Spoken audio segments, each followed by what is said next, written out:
ꯂꯣꯏꯅꯗꯅ ꯉꯁꯥꯏꯒꯤ ꯑꯃꯤꯠ ꯁꯥ ꯃꯁꯥꯃꯛꯅ ꯍꯥꯏꯈꯤꯕ ꯇꯧꯈꯤꯕ DGP ꯑꯩꯅ ꯍꯥꯞꯄꯅꯤ ꯑꯗꯨ ꯑꯩꯅ ꯍꯥꯞꯄꯅꯤ ꯆꯤꯞ ꯁꯦꯀ꯭ꯔꯦꯇꯔꯤ ꯍꯥꯞꯄꯅꯤ ꯍꯥꯏꯕꯅꯆꯤꯡꯕ ꯑꯃꯨꯛꯁꯨ ꯂꯩꯔꯦ ꯑꯃꯨꯛꯁꯨ ꯁꯦꯝ ꯃꯤꯅꯤꯁꯇ꯭ꯔꯤ ꯑꯣꯐ ꯍꯣꯝ ꯑꯦꯐꯤꯌꯔꯁꯅ ꯑꯃꯨꯛꯁꯨ ꯍꯥꯏꯔꯤꯕ ꯑꯥꯔꯇꯤꯀꯜ 355 ꯁꯤ ꯑꯩꯈꯣꯏꯒꯤ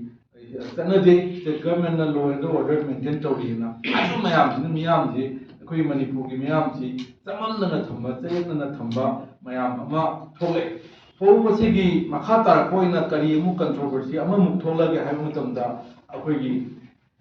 ꯂꯩꯔꯤꯕ ꯁꯦꯀ꯭ꯌꯨꯔꯤꯇꯤ ꯑꯦꯗꯚꯥꯏꯖꯔ ꯀꯨꯜꯗꯤꯞ ꯁꯤꯡ ꯍꯥꯞꯄꯒꯤ ꯃꯇꯥꯡꯁꯤꯗꯁꯨ ꯑꯃꯨꯛ ꯀꯨꯜꯗꯤꯞ ꯁꯤꯡ ꯍꯥꯞꯄꯒꯤ ꯃꯇꯥꯡꯁꯤꯗꯁꯨ ꯍꯧꯖꯤꯛꯀꯤ ꯋꯥꯐꯝꯁꯦ ꯑꯃꯨꯛ ꯊꯣꯛꯂꯛꯑꯦ ꯑꯗꯨꯅ ꯌꯥꯝꯅ ꯅꯣꯛꯅꯤꯡꯕ ꯍꯥꯏꯒꯗ꯭ꯔꯥ ꯌꯥꯝꯅ ꯅꯨꯡꯉꯥꯏꯇꯕ ꯍꯥꯏꯒꯗ꯭ꯔꯥ ꯑꯃꯅ ꯑꯩꯈꯣꯏꯒꯤ ꯉꯁꯥꯏ ꯂꯩꯔꯤꯕ ꯁꯦꯀ꯭ꯌꯨꯔꯤꯇꯤ ꯑꯦꯗꯚꯥꯏꯖꯔ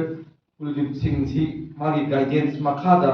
ꯊꯕꯛ ꯇꯧꯒꯅꯤ ꯍꯥꯏꯕ ꯑꯣꯔꯗꯔ ꯑꯃ ꯁ꯭ꯇꯦꯠꯀꯤ ꯍꯣꯝ ꯃꯤꯅꯤꯁꯇꯔꯅ ꯑꯍꯥꯟꯕꯗ ꯃꯦꯒꯤ ꯇꯥꯡ 3ꯗꯒꯤ ꯊꯣꯛꯄꯅꯤ ꯊꯧꯗꯣꯛꯅ ꯃꯦꯒꯤ ꯇꯥꯡ 4ꯗ ꯀꯔꯤ ꯍꯥꯏꯅ ꯊꯣꯛꯂꯛꯀꯦ ꯍꯥꯏꯕ ꯃꯇꯝꯗ ꯃꯁꯤ ꯀꯃꯤꯁꯅꯔ ꯍꯣꯝ ꯒꯚꯔꯟꯃꯦꯟꯠ ꯑꯣꯐ ꯃꯅꯤꯄꯨꯔꯅ ꯊꯣꯛꯄ ꯑꯣꯔꯗꯔꯅꯦ ꯃꯁꯤꯗ ꯉꯁꯥꯏꯒꯤ ꯃꯁꯤꯒꯤ ꯃꯇꯥꯡꯗ ꯊꯣꯛꯏꯕ ꯏꯍꯧ ꯑꯁꯤꯒꯁꯨ ꯃꯔꯤ ꯂꯩꯅꯅꯦꯅ ꯈꯜꯂꯤ ꯃꯁꯤ ꯇ꯭ꯔꯥꯏꯕꯦꯜ ꯁꯣꯂꯤꯗꯔꯤꯇꯤ ꯃꯥꯔꯆ ꯑꯃ ꯆꯠꯂꯛꯄꯗꯒꯤ ꯃꯔꯤ ꯂꯩꯅꯅ ꯊꯣꯛꯂꯛꯄꯅꯦꯁꯨ ꯍꯥꯏꯔꯤ ꯃꯣꯏꯅꯗꯤ ꯅꯠꯂꯤ ꯅꯠꯇꯦ ꯑꯩꯈꯣꯏꯅ ꯍꯧꯕ ꯅꯠꯇꯦ ꯑꯗꯨꯅꯤ ꯑꯗꯥꯅꯤ ꯍꯥꯏꯔꯒꯁꯨ ꯍꯥꯏꯔꯤꯕ ꯒꯚꯔꯟꯃꯦꯟꯠ ꯑꯣꯔꯗꯔꯁꯤꯗꯗꯤ ꯇ꯭ꯔꯥꯏꯕꯦꯜ ꯁꯣꯂꯤꯗꯔꯤꯇꯤ ꯃꯥꯔꯆ ꯆꯠꯄꯗꯒꯤ ꯊꯣꯛꯂꯛꯄ ꯃꯁꯤꯒ ꯃꯔꯤ ꯂꯩꯅꯅ ꯊꯣꯛꯂꯛꯄ ꯏꯔꯥꯡꯗ ꯁ꯭ꯔꯤ ꯑꯁꯨꯇꯣꯁ ꯁꯤꯟꯍ IPS DGP ꯁꯤꯅ ꯑꯣꯄꯔꯦꯁꯅꯦꯜ ꯀꯃꯥꯟꯗꯔ ꯑꯣꯏꯅꯤ ꯍꯥꯏꯕ ꯑꯃ ꯊꯣꯛꯂꯛꯑꯦ ꯀꯅꯥꯒꯤ ꯃꯈꯥꯗ under the guidance and the supervision of Shri Kuldeep Singh, retired IPS of West Bengal Cadre, RR 1996 and advisor security with government of Manipur 12. However, Article 355 Sanabata Home Ministry and Tokadava orders the government of Manipur some 2 years. The Yamna Matam Tida, the Iran, the Marilena, Yamna Paida. Tang ahum je Iran thoga tang mari na mahoi si order je khangthok thokle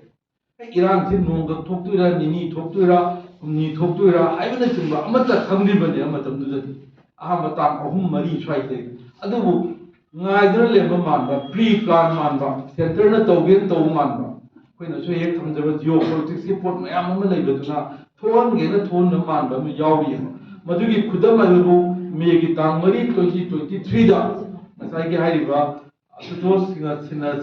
Operational Commander Hape Ma under the guidance and the supervision of Shri Kuldeep Singh Togani and Aktu Isan Mahir Toya. Akoinam Si Urakanda Kuldeep Singh Security Advisor in Makada Mana, what Togani Haigadi Kuldeep Singh, you were ready like Jala. I am the Tinariam.